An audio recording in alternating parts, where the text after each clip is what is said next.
wonderful, wonderful day I will never forget. After that wonder. Bien-aimés, enfants de Dieu, vous qui craignez l'Éternel, nous vous saluons au nom de notre Seigneur Jésus-Christ. Nous glorifions notre Dieu pour nous avoir gardés durant la nuit. Aujourd'hui, nous voulons parler sur un sujet, tourner autour d'un sujet qui est très intéressant, mais en attendant, prenons quelques instants pour la prière. Notre Père, notre Dieu, sois béni, sois glorifié. Merci pour tous tes bienfaits. Nous nous sommes réveillés grâce à toi, Seigneur.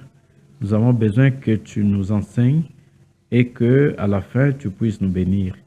Sois avec ton enfant, sois avec mon frère, ma sœur, au nom de Jésus. Amen. Bien-aimés, aujourd'hui, nous voulons ergoter autour de la parole du Seigneur, comme nous le faisons chaque matin. Ce n'est pas logique, ce n'est pas normal de nous réveiller, de nous lancer dans la carrière comme si nous dépendons de nous-mêmes, alors que nous dépendons de notre Dieu. Et c'est une bonne pratique de dépendre de Dieu, étant donné que le Seigneur nous aime et qui nous donne cette possibilité de dormir dans la paix, de nous réveiller, même si de temps en temps on a un peu de malaise, mais nous sommes sûrs et certains qu'il veille sur nous. Et ça va passer évidemment. Aujourd'hui, nous voulons tourner autour d'un sujet qui est très important. Ce sujet est souvent négligé par beaucoup de gens. Prenons Daniel au chapitre 1er. Vous allez voir les conséquences d'un comportement. Les conséquences d'un comportement, je souligne, et ce comportement qui est approuvé par le Seigneur. Daniel chapitre 1er, verset 17, dit ceci. Dieu accorda à ces 4 jeunes gens de la science, de l'intelligence dans toutes les lettres et de la sagesse. Et Daniel expliquait toutes les visions et tous les songes. Je répète, Dieu accorda à ces 4 jeunes gens de la science, de l'intelligence dans toutes les lettres et de la sagesse. Daniel expliquait toutes les visions et tous les songes. Bien-aimés dans le Seigneur, il s'agit d'une situation quand même qui a existé pendant un moment. Donc, les enfants d'Israël avaient connu des défaites et ils ont été déportés par l'ennemi qui les a amenés en captivité. Et là-dedans, le roi qui avait gagné la bataille, qui avait déporté le peuple d'Israël, il dit à ces gens, trouvez-moi parmi les enfants d'Israël, parmi les Hébreux, quelques jeunes gens qui sont beaux de figure, qui ont une bonne allure, ainsi de suite, et que ces gens puissent vivre dans la cour du roi, puissent apprendre de nous comment il faut gérer, évidemment, c'est moi qui synthétise, comment il faut gérer le pays. Parce qu'il voulait certainement les former pour qu'ils soient à mesure de gérer selon sa volonté à lui, selon leur mode à eux. Alors, ces jeunes gens, vous savez, c'était des jeunes gens qui s'appelaient, au verset 6, Daniel chapitre 1, verset 6, il y avait parmi eux Daniel, Anania, Michaël et Azaria. Donc, il y avait 4 jeunes gens qui étaient pris pour aller vivre dans la cour du roi. Bien aimé, qu'est-ce qui s'est passé? Au verset 7, le chef des eunuques leur donna des noms. À Daniel, celui de Belchassar, à Anania, celui de Shadrach, à Michaël, celui de Meshach, et à Azaria, celui d'Abednego. Donc ça, il s'est constitué déjà une sorte de changement d'identité parce qu'il fallait commencer à leur laver le cerveau, à enlever tout ce qu'ils avaient comme leur background. Ils sont des Hébreux qui vont vivre maintenant dans la cour royale chez Nebuchadnezzar à Babylone. Donc, il fallait commencer à leur donner. Vous savez, les noms représentent l'identité d'une personne. Ici en Afrique, notamment dans nos pays africains, quand on donne un nom, il y a toujours un sens derrière. Quelqu'un qui s'appelle, je prends Ilunga, je prends Congolo, je prends Kabongo, je prends Mbembe. Quand vous prenez ce nom, Kizola Mfumu, ce sont des noms qui cachent derrière une certaine histoire qui est liée à la culture du pays, qui est liée à l'histoire du parent ou du grand-parent, ainsi de suite. Donc, des noms dans plusieurs cultures sont liés à ce genre de situation. Alors, le monsieur, le chef des eunuques, va commencer, la première des choses, c'est changer leur nom, et il va donner des noms selon leur culture à eux, pour que déjà toute l'histoire puisse commencer à changer. Deuxième chose, le chef des eunuques, au verset 8, Daniel résolut de ne pas se souiller par les mets du roi et par le vin dont le roi buvait. Et il pria le chef des eunuques de ne pas l'obliger à se souiller. Bien-aimé dans le Seigneur, qu'est-ce qui se passe? Le roi donne un ordre, il dit, ces gens qui sont dans la cour du roi doivent manger selon ce que lui mange, selon ce que le roi est en train de manger. Vous savez, dans la plupart des cultures, la boisson alcoolique, les aliments sont... Bon, il y a des aliments impurs, parce que la distinction ne se fait pas dans plusieurs cultures. Mais pour les Hébreux, évidemment, je dois insister, pour les Hébreux et pour l'homme, d'après la parole du Seigneur, il y a un distinguo à faire entre les aliments purs et impurs.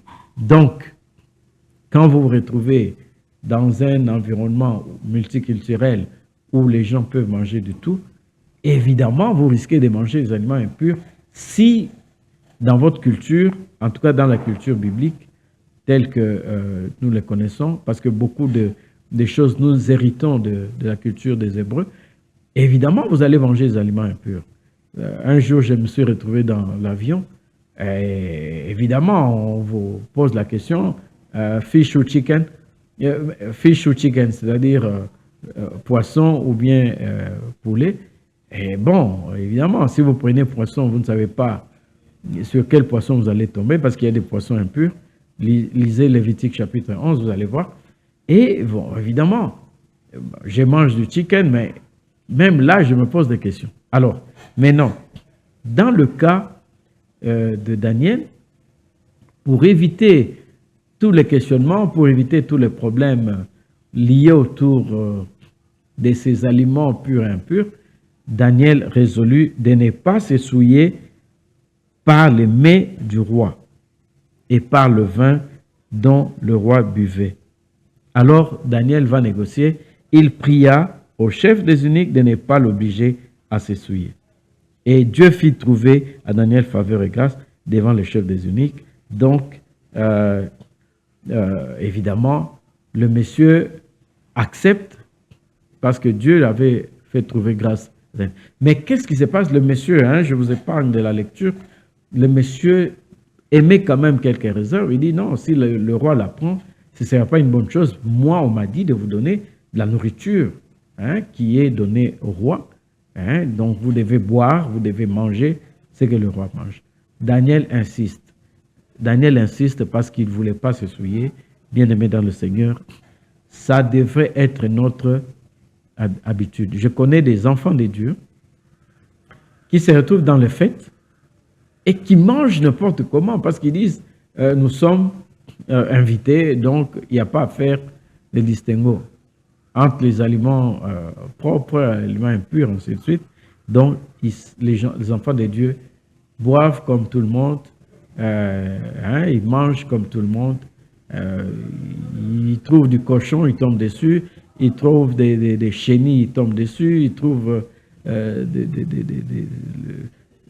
toutes sortes d'aliments, ils mangent. Alors que dans cette histoire, vous verrez bien que Daniel se permet même de négocier avec le monsieur. Il dit au verset 11, Daniel dit à l'intendant à qui le chef des eunuques avait remis la surveillance de Daniel, Anania, Michaël et Azaria, éprouve tes serviteurs pendant 10 jours et qu'on nous donne des légumes à manger et de l'eau à boire. Voilà. Donc, pour éviter toute confusion, pour éviter tout chevauchement en ce qui concerne la nourriture pure et impure, Daniel demande tout simplement à manger des légumes et à boire de l'eau. Je sais que quand on nous donne ce régime-là, la plupart des gens pensent que c'est une punition.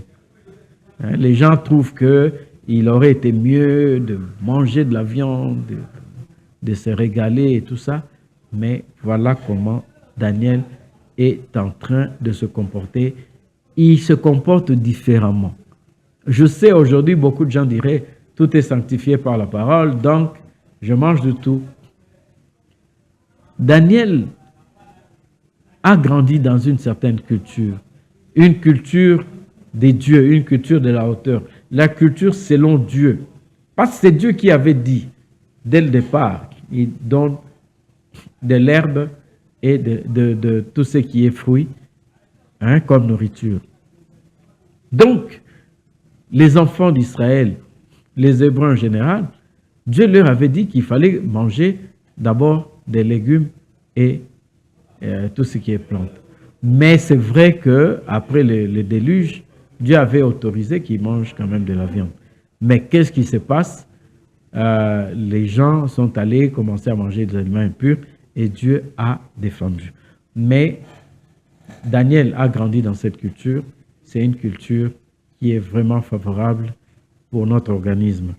Parce que si vous regardez nos dents, ce n'est pas fait comme des carnivores. Ce sont des dents qui sont des dents. Notre structure dentaire est faite pour les herbivores, des gens qui doivent manger les herbes. Bon, bref, Daniel négocie pour manger seulement des légumes et de l'eau. Et la Bible est en train de dire que 10 jours ont suffi et Daniel et ses amis avaient une bonne allure. Daniel et ses amis étaient en très bonne santé. Bien aimé, évidemment, la personne qui était chargée de les surveiller se servait. Chaque fois qu'il y avait de la nourriture pour les Hébreux, lui prenait et il se servait. Mais Daniel, ça ne s'est pas arrêté là-bas. Et là, nous chutons sur le verset 17 où il est dit « Dieu accorda à ces 4 jeunes gens de la science, de l'intelligence dans toutes les lettres et de la sagesse. » Bien aimé, il y a l'intelligence, il y a la sagesse qui est accordée à ces jeunes gens. Donc, ils obtiennent de l'intelligence à cause du régime alimentaire, mais en plus, sur le plan spirituel, comme ils ont trouvé grâce devant Dieu, Daniel reçut cette capacité d'expliquer toutes les visions et tous les songes. Donc, bien-aimés dans le Seigneur, au verset 19, le roi s'entretint avec eux et parmi tous ces jeunes gens, il ne s'en trouva aucun comme Daniel, Anania, Michaël et Azaria. Ils furent donc admis au service du roi. Donc, parmi tous ces jeunes qui étaient à la cour du roi, on n'a pas trouvé des gens plus intelligents, plus spirituels, plus confortables, plus que ces 4 jeunes Hébreux. Donc, bien-aimés dans le Seigneur, ce que nous voulons dire ce matin, avant de sortir, faisons ce que Dieu demande de nous. Obéissons à ce que le Seigneur demande à nous de faire. Même en ce qui concerne le manger, même en ce qui concerne le boire. Mais bon, évidemment, les gens se cachent, ils prennent la bière, l'alcool, ils se retrouvent dans des fêtes, ils se disent, bon, éclatons-nous. Mais quelle est la conséquence? Donc, bien-aimés dans le Seigneur, que Dieu nous garde ce matin. Sachant que nous allons trouver grâce devant Dieu, Dieu va nous donner une faveur si nous obéissons à sa volonté. Donc, obéissons, faisons ce que Dieu nous demande et le reste, ça va venir à nous. La sagesse, l'intelligence, cela nous sera accordé en plus de la hauteur spirituelle pour que, comme Daniel, nous soyons en mesure d'expliquer des songes, de comprendre certaines matières qui sont hautement spirituelles. Nous avons dit et nous vous prions de faire cet exercice dans votre vie. Au nom de Jésus. Amen. Nous allons prier pour terminer. Éternel notre Dieu, Créateur de toutes choses, merci pour cette parole. Merci pour cette sagesse que tu nous donnes. Merci pour cette révélation que tu donnes à beaucoup d'entre nous. Nous voulons te prier, Seigneur, avant de sortir, que nous soyons entre tes mains, que nous soyons sécurisés par tes anges, que nous soyons bénis dans nos entreprises, que notre intelligence puisse s'ouvrir, que nous puissions trouver grâce devant toi. Et surtout que nos noms puissent être inscrits dans ton livre de vie. Que nos frères qui sont malades se sentent visités et qu'ils soient guéris. Que ceux qui sont en prison se sentent aussi visités.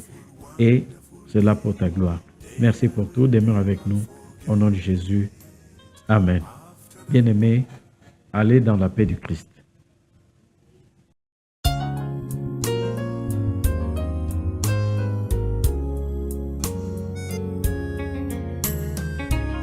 What a wonderful, wonderful day I will never forget.